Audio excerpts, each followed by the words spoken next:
This is a Borland Package Library. It is a DLL used by Delphi applications.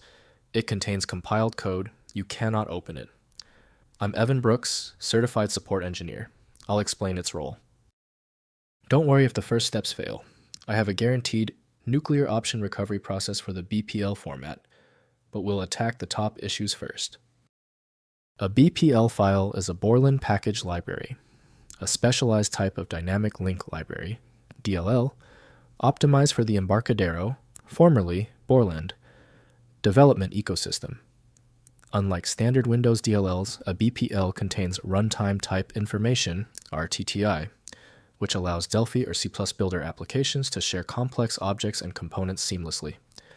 This format is the backbone of modular software design, enabling large suites to store core logic in an executable while offloading reporting tools and UI themes into separate BPL files to reduce memory overhead and simplify updates. The BPL format is strictly governed by the Visual Component Library, VCL framework, and its associated compiler logic. A fundamental design rule is version matching, which dictates that BPL files are highly sensitive to the specific compiler version used during creation.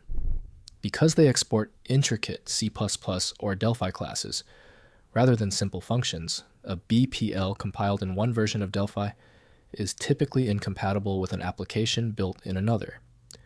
Failure to maintain this synchronization usually triggers entry point not found or class not registered errors, requiring a full recompile of the package. System file recognition for BPL is optimized for Delphi by Embarcadero technologies. Improper handling in Windows can corrupt the underlying system files severely.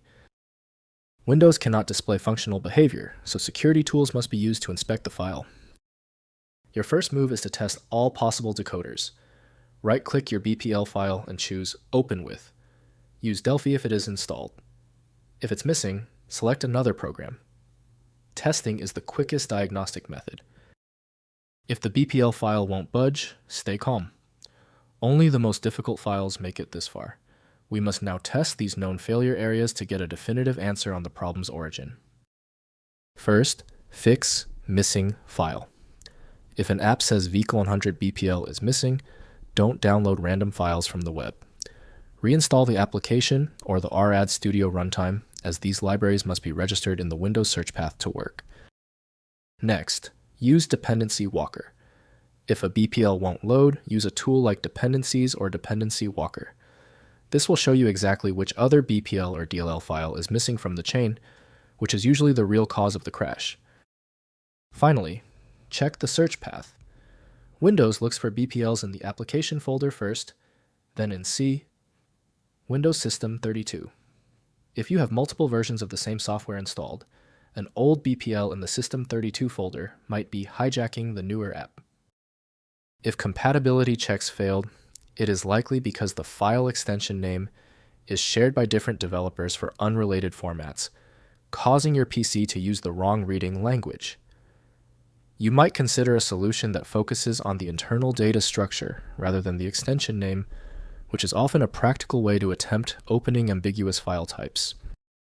When you still fail to open the file, you've hit a genuine format barrier. Your solution is a dedicated tool like File Magic, which uses advanced inspection techniques to access files that stump common applications. Download it at filemagic.com. If you have any further questions about this file type, drop them below. Don't forget to subscribe before you go.